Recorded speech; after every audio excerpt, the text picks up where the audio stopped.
Here's Brody Brazil. I'm definitely not somebody to believe in extreme sports superstitions or that there are predetermined outcomes of games. However, watching what happened again to the Toronto Maple Leafs this weekend, it's hard not to at least ask yourself the question, are they cursed? Are you serious? Another playoff entrance, another first-round playoff exit. We'll dive into everything surrounding the Leafs here. First, what you need to understand is their history. This is Toronto's team, which was founded all the way back in 1917. That's 107 years ago. Now, during that span, they've been to the playoffs 71 times. That's a pretty good ratio, 71 playoffs in 107 years. Generally speaking, they make the postseason, no matter how many teams are in the league or how it's been structured. They've also won at least their share of Stanley Cups, 13 times in 107 years. A lot of teams would love to have that 1 in 10 ratio, let's say. But when you really digest it, wait till I show you how long it's been and how infrequent it was when they were winning Stanley Cups back in the day. 46, 26, and 10 was their record here in 2023-24.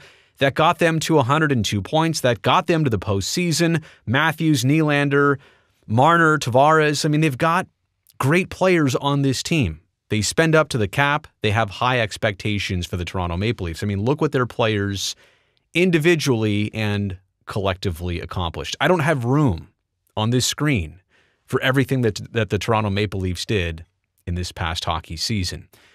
But it's all about the playoffs. Like, regular seasons are one thing for this team. It's when they get to the postseason, the second season, that things just totally change. Now, is there a curse? I've got something to share with you later on in this video. Hang around for later in this video. I'm going to share what a lot of people are buying into in terms of a curse, if there is one, and what it might be. But the playoffs lately, they've made 9 playoffs since the 2012-13 season, and they've made the playoffs each of the last 8 straight seasons. So they're no stranger to qualifying for the second season. Only problem is they've only made it to the second round once in those last 9 playoff appearances. And in that span of 9 appearances, they have lost 6 Game 7s.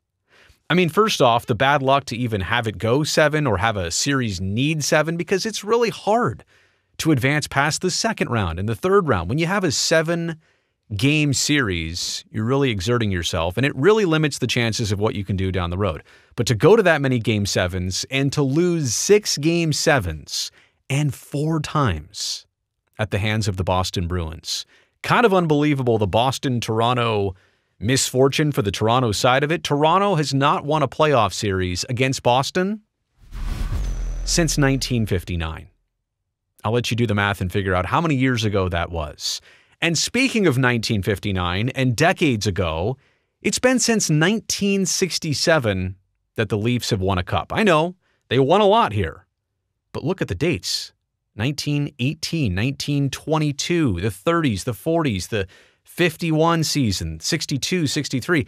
It's been almost 60 years since the Toronto Maple Leafs have won a Stanley Cup.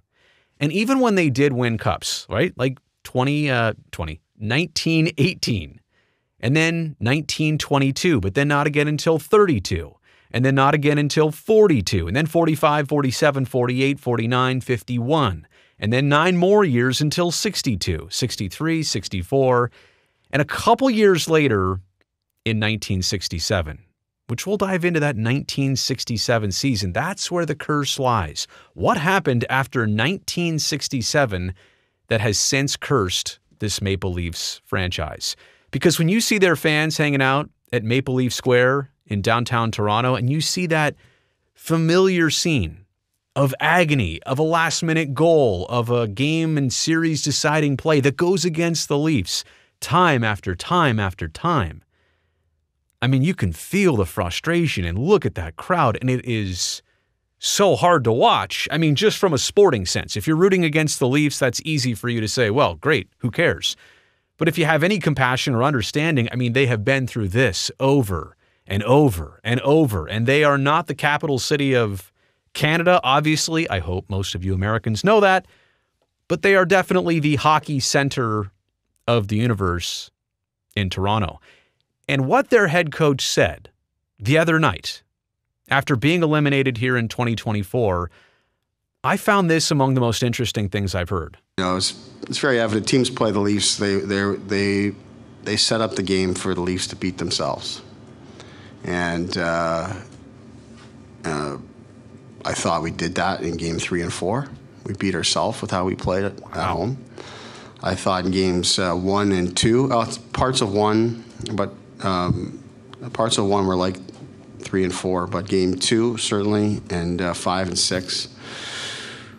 The way we played, that's a way that can win, and did win.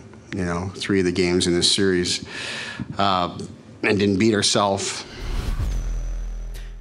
There was a lot of circling around there. As soon as he let that out, that other teams plan and try and strategize so that the Leafs beat themselves, then he tried to explain it and then unexplain it and say they still did a good job. But that is some kind of mentality from inside the Toronto dressing room. So where does all this come from? The idea of a curse. It goes back to somebody named Larry Hillman. Larry Hillman, and this comes all, by the way, from editorinleaf.com. I found they had the best explanation of all of this. It's like editor-in-chief, but editor-in-leaf. Larry Hillman is a former defenseman from Kirkland Lake, Ontario, who won the Stanley Cup 6 times, including 4 of them with Toronto. He played for 15 different teams in his 22 seasons as a professional hockey player. That's a lot of bouncing around. Hillman holds the record as the youngest player to have their name etched onto Lord Stanley's mug at 18 years, 2 months, and 9 days old. Can you imagine that? Just barely turning 18, and you've got your name on the Stanley Cup.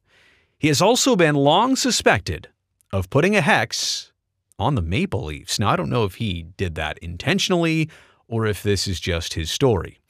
As a player who struggled to maintain his spot full-time in the NHL, Hillman was furious with the Maple Leafs following their Stanley Cup victory in 1967. After an excellent showing against the Montreal Canadiens in the Cup Finals, Hillman asked the coach and general manager, Punch Imlach, for a $5,000 raise in order to bring his salary all the way up to $20,000 for that season. Imlach refused, which prompted Hillman to hold out from joining the team the following season until he was given the raise he believed he earned. In retribution, Imlach fined Hillman $100 for each day of his 24-day holdout.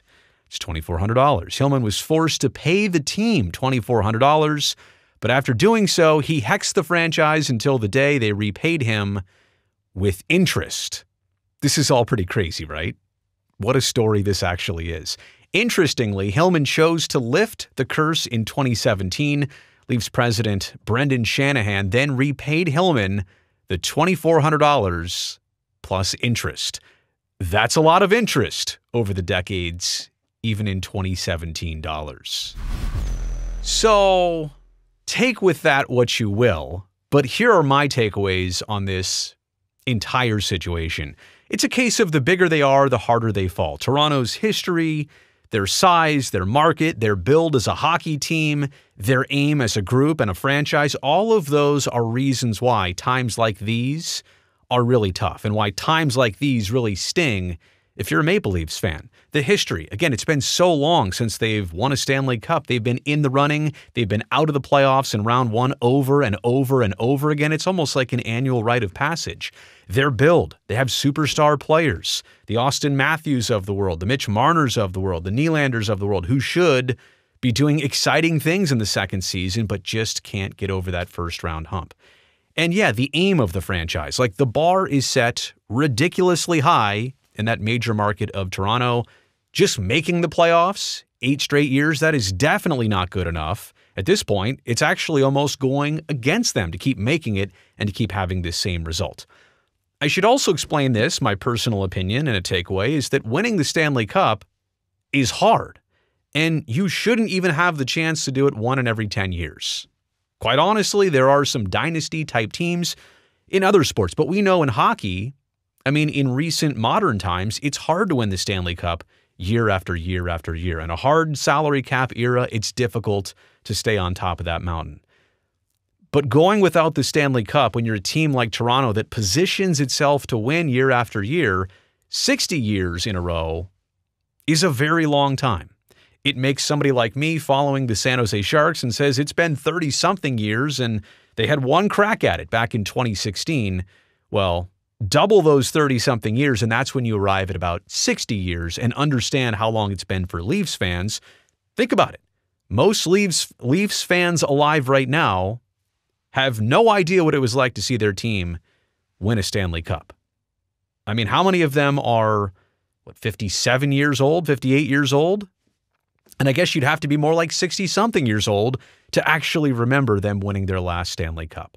There's also one more thing to think about, and that goes like this. The longer you've been around, the more you have existed, the more likely you are to face some crazy circumstance like this. And the scenario of being in the playoffs for so many years and having first-round exits, or losing all of those Game 7s, or having the Boston Bruins over and over and over again hand you your ticket to summer vacation. I mean, in some sense, it seems crazy right now, but go up to 30,000 feet and view things from the bigger picture, and maybe it's just time taking care of things in the sporting world. And that brings me to the final topic here of pondering whether or not I think the Maple Leafs are actually cursed, if something has actually put this franchise in a hex. I'll say it like this. From the same perspective, if you distance yourself and you look at their history and you look at their success and you look at where their aiming point is and you look at the general success that they have, but not the ultimate success, then no, I don't think they're cursed. However, if I'm somebody who's going to put themselves living in Toronto, growing up a Maple Leafs fan of this similar age where I've never experienced the winning in the Stanley Cups that generations prior have, and I see all those banners, but I can't really understand it or comprehend it, then yeah, I've got some questions, and I am probably feeling like the team I grew into, the team that was handed down to me, is somehow, some way, in some shape or form, a little bit cursed. So I guess it depends who you are, and that's your perspective on whether or not the Maple Leafs are cursed. As for this year, similar fate. And what's that definition of insanity? Keep doing the same thing over and over, expecting something different, but literally getting the same result. And I promise you, I've got nothing against the Leafs as a franchise or the fan base. That's not why I made this video to rub it in. I simply wanted to explore the idea of being cursed and explain to you, the hockey fan base, how unlucky this team has been in postseasons. And by the way, this is the end of the video. You made it here. I really appreciate that. Thumbs up down below. That'll greatly help me in this video and this channel. And by the way, if you've never seen me before or this channel, that's actually a good thing. I'm glad you found me. But make sure you come back again next time. And the best way to do that is to go down there and hit that subscribe button right now. I'll see you next time.